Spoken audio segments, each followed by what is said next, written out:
O Senhor esteja convosco. Proclamação do Evangelho de Jesus Cristo, segundo Mateus. Naquele tempo, Jesus chamou os 12 discípulos e deu-lhes poder para expulsarem os espíritos maus e para curarem todo tipo de doença e enfermidade. Estes são os nomes dos 12 apóstolos. Primeiro, Simão, chamado Pedro, e André, seu irmão. Tiago, filho de Zebedeu, e seu irmão, João. Filipe e Bartolomeu, Tomé e Mateus, o cobrador de impostos. Tiago, filho de Alfeu, e Tadeu. Simão o Zelota e Judas Iscariotes, que foi o traidor de Jesus. Jesus enviou esses 12 com as seguintes recomendações: não deveis ir aonde moram os pagãos, nem entrar nas cidades dos samaritanos. Ide antes às ovelhas perdidas da casa de Israel. Em vosso caminho anunciai: o reino dos céus está próximo. Palavra da salvação.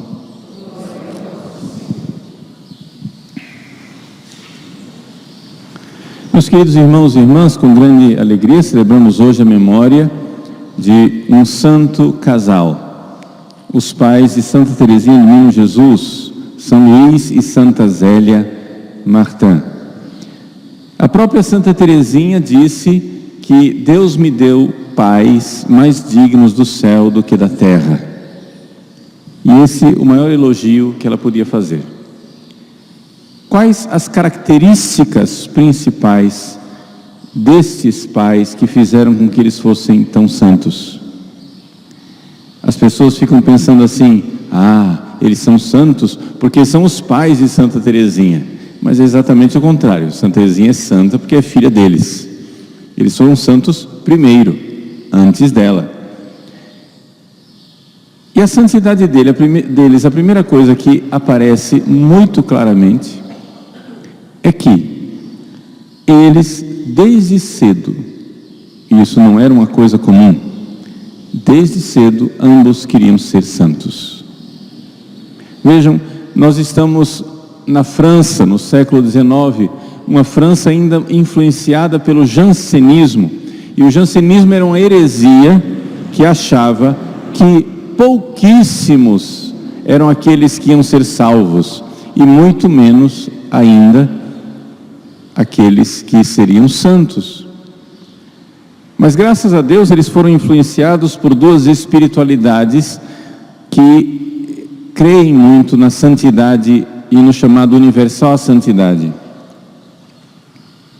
A espiritualidade de São Francisco de Sales e a espiritualidade carmelita de Santa Teresa.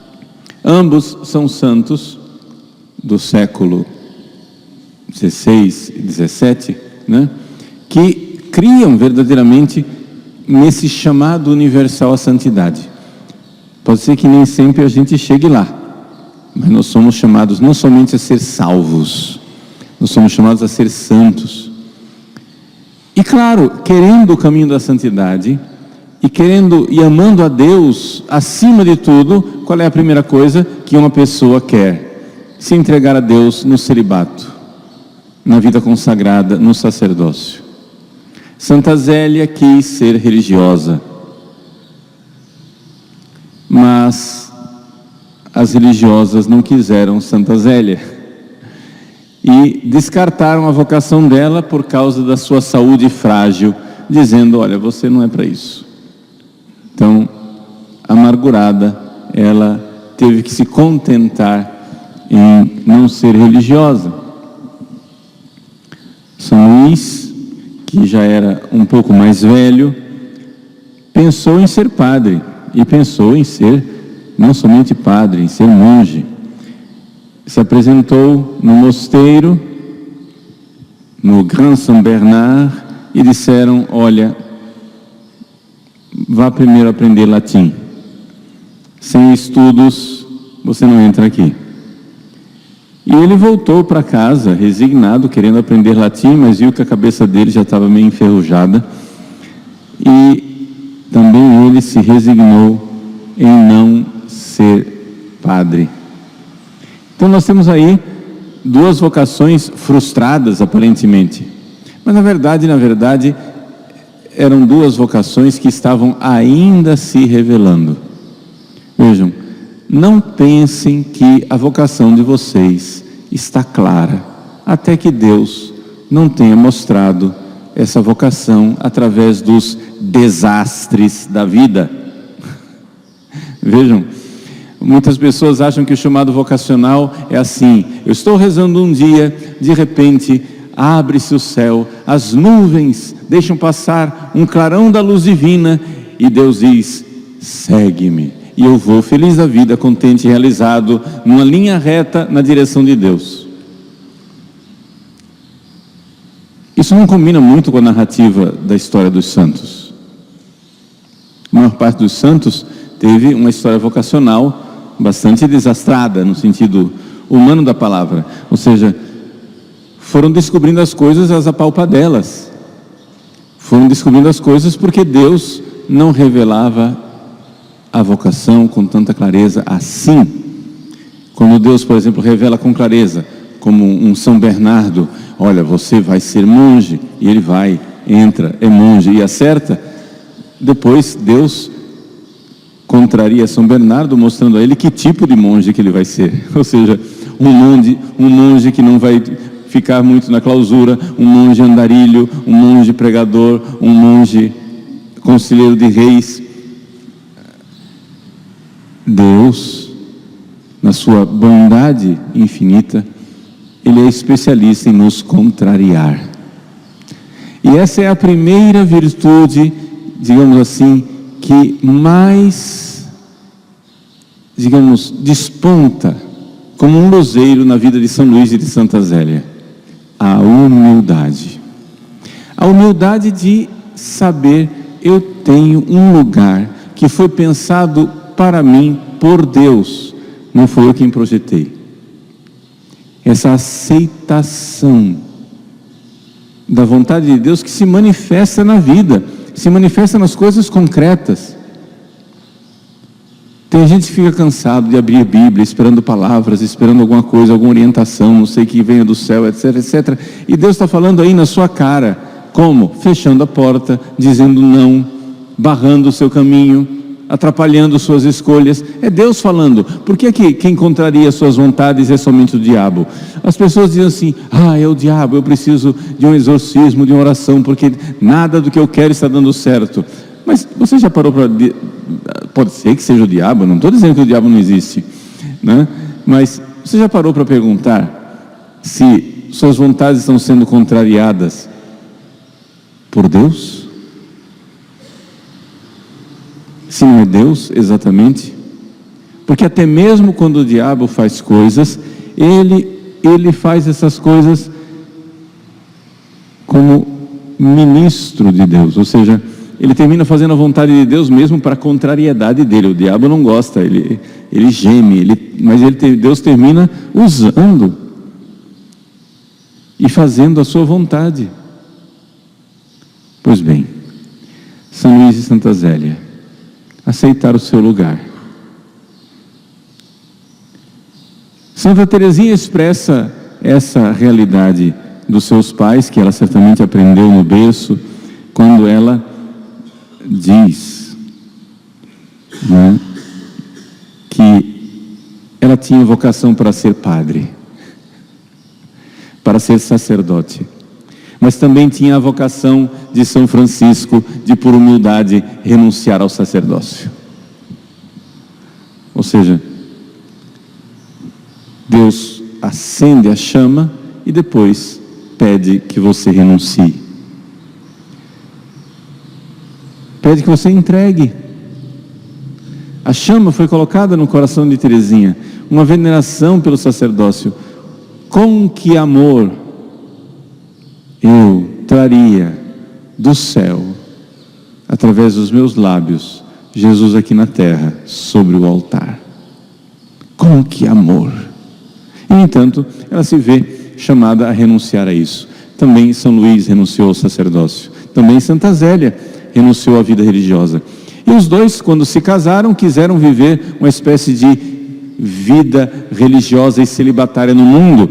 Os dois viveram durante 9 meses um voto de celibato. Eram casados, mas não queriam consumar o matrimônio, porque, claro, ela queria ser toda de Jesus, ele queria ser todo de Jesus. E disseram, já que a vida religiosa não nos quer, façamos nós, a nossa pequena congregação aqui, né? Eu casado, você casada, mas a gente vive como Maria e como José, a virgindade. Até que um confessor mostrou a eles que eles tinham uma vocação clara, que é levar filhos para o céu. O sexo não é uma diversão, é uma missão. É uma missão. E eles cumpriram a sua missão, tiveram 9 filhos. 9 filhos que um por um tiveram que entregar a Deus. Desses 9 filhos, 4 morreram. 2 homens. Esses 2 meninos morreram cedo. Era o sonho deles terem um filho sacerdote. Mas também isso eles tiveram que renunciar. Também esses 2 filhos sacerdotes, eles tiveram que entregar. Santa Teresinha expressa essa renúncia de São Luís e de Santa Zélia numa de suas cartas ao Padre Roland, em que ela diz: o meu sonho era ter um irmão que fosse sacerdote e que se lembrasse de mim todos os dias no altar. Ela teve que renunciar a isso, como São Luís e Santa Zélia tiveram que entregar esses 2 filhos. Além desses 2 meninos, tiveram também uma outra Teresa. Antes de Teresinha havia uma outra Teresa que morreu, e a pequena Helena. A pequena Helena foi a mais dolorosa de todas, porque foi aquela que viveu mais tempo. Os outros morreram bem cedo, morreram bem pequenininhos, mas a Helena já tinha 4 anos, e a Helena foi arrancada do coração de Santa Zélia, num sacrifício de entrega a Deus que lhe custou muitíssimo. A humildade de aceitar a vontade de Deus, e aí a segunda virtude dos 2, a confiança. Mas a confiança vivida não somente como atos de confiança, mas a confiança vivida como abandono. O abandono. Na família Martin, o abandono era um tema constante, era um estado de vida. Abandonar-se à providência divina, abandonar-se às permissões de Deus, abandonar-se ao que Deus quer, querer o que Deus quer, como Deus quer, quando Deus quer, nos mínimos detalhes. Santa Teresinha expressa isso novamente numa carta ao Padre Roland, dizendo: eu estou convencida de que tudo o que nos acontece nos seus mais mínimos detalhes, tudo o que nos acontece nos seus mais mínimos detalhes é uma disposição da providência divina. Porque Deus é bom. Ele sabe, Ele pode e Ele é bom. E essa profunda fé na bondade de Deus, o bom Deus. Para Santa Teresinha, e isso ela certamente aprendeu dos seus pais, a palavra Deus vinha sempre acompanhada do adjetivo bom. Le bon Dieu, o bom Deus, o bom Deus. Mesmo quando não nos parece bom aquilo que Ele quer, mesmo quando não nos parece bom aquilo que Ele permite, mesmo quando evidente e claramente a coisa é mal, mas não é mal em última análise, Não é mal daquela perspectiva de Deus que não permitiria os males se desses males não pudesse tirar um bem maior: o abandono.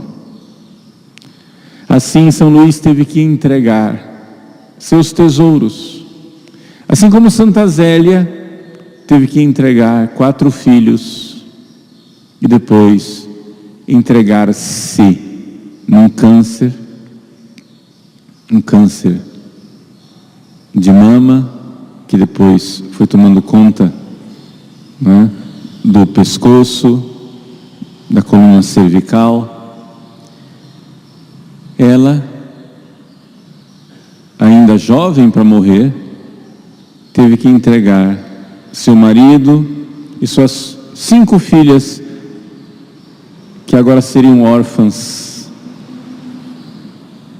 Santa Zélia entregou suas filhas e entregou com muita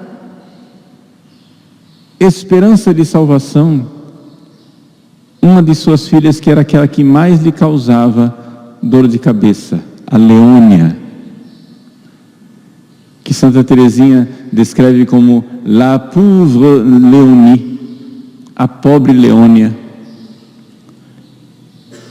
Por quê? Porque a Leônia teve um relacionamento abusivo com uma empregada.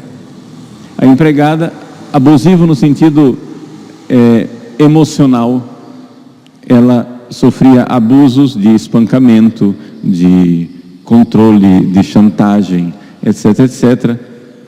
E aquela menina, com aqueles traumas, sendo vítima dessa empregada, se demonstrava bastante inquieta, rebelde, psicologicamente instável. E Santa Zélia começou a temer pela sua salvação e se entregou por ela. Se entregou como vítima pela salvação da sua filha. Quando então foi descoberto o relacionamento abusivo, a empregada foi mandada embora,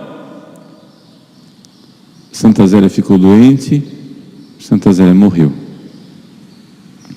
E é interessante que de todas as 5 filhas do casal, São Luís e Santa Zélia, Teresinha e Leônia, a pobre Leônia, é a única que está em causa de beatificação. Por quê? Porque com todos os males que ela sofreu, vítima de um relacionamento abusivo, sobrevivente de um relacionamento abusivo, ela soube, como visitandina, filha de São Francisco de Sales, se entregar em perfeito abandono. E de todas as irmãs de Teresinha, dizem os biógrafos, é aquela que melhor soube viver a pequena via de Teresinha, apesar de não ser carmelita como as outras 3. Santa Zélia morreu, e é claro, com a morte de Santa Zélia, São Luís também começou o seu calvário. Calvário que já tinha iniciado com a morte dos seus 4 filhos, mas ele então, que vivia em Alençon com a sua esposa, se transferiu para Lisieux. Teresinha não nasceu como Teresa de Lisieux, nasceu como Teresa de Alençon. Transferiu-se com seus filhos para Lisieux, porque lá estava o seu cunhado Isidoro, e ele sabia que tinha que educar 5 mulheres, ele era homem, então foi para junto do seu cunhado Isidoro, porque a sua concunhada, né, mulher, poderia ensinar suas filhas. E assim ele foi entregando suas filhas uma por uma. Primeira, Paulina, resolveu entrar no Carmelo. Depois, Leônia resolveu entrar nas Clarissas, não deu certo, saiu. Leônia viveu também uma vocação atribulada, onde entrou e saiu do convento 3 vezes, até que finalmente ficou como visitandina. Depois ele teve que entregar Maria. Com 2 carmelitas, veio então a sua pequena rainha, Teresinha, que pediu para entrar no Carmelo. Ele, com grande coragem, entregou a sua joia mais preciosa. E ficou, com 3 filhas no Carmelo, uma na visitação, e a Celina ficou em casa. Ela queria também entrar no Carmelo, secretamente. Ele, que estava com as suas economias, preocupado com o futuro de Celina, preparou para que ela estudasse arte em Paris, etc., até que finalmente ela revela que também ela quer ser religiosa. E então este homem santo, com lágrimas nos olhos, quando recebeu essa notícia da sua filha, disse: minha filha, vamos para a igreja dar graças a Deus, porque Deus me pediu tudo.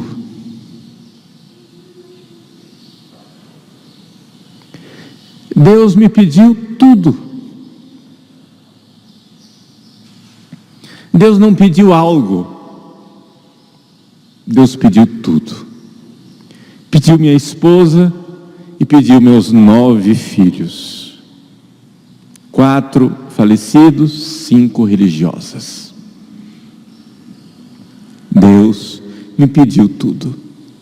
E não tendo mais nada o que dar, ele então pegou suas economias e deu para a igreja para que se construísse, na igreja de São Pedro, em Lisieux, um altar. E Teresinha comenta, já que ele era Abraão, que tinha que oferecer seu tudo, oferecer seu Isaque, ele precisava de um altar. E foi aí que veio o pedido de Deus mais doloroso e decisivo. Deus pediu a sua saúde mental. Ele foi picado por uma mosca varejeira no ouvido.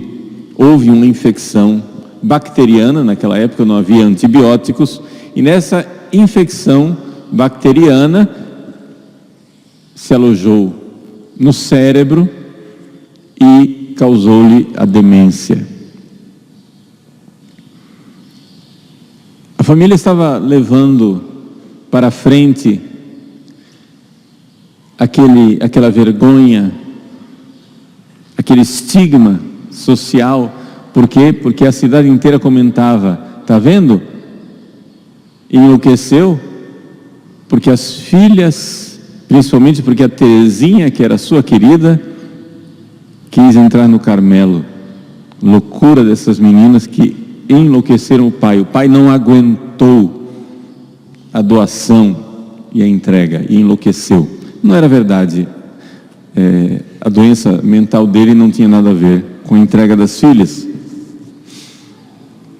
Mas aí, ele, num delírio, começou a ver a cidade sendo invadida pelos alemães, pegou armas para defender suas filhas.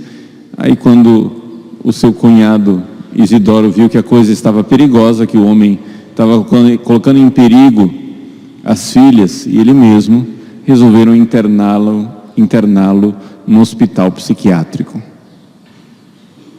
E ali ele ficou com uma resignação, uma entrega, uma aceitação heróica, até que finalmente já não podia mais caminhar, não oferecia perigo a ninguém.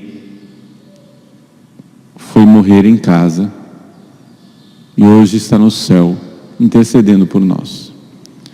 2 grandes santos. Eles quiseram dar tudo para Deus na vida religiosa. Deus aceitou a sua oferta, mas não do jeito que eles queriam.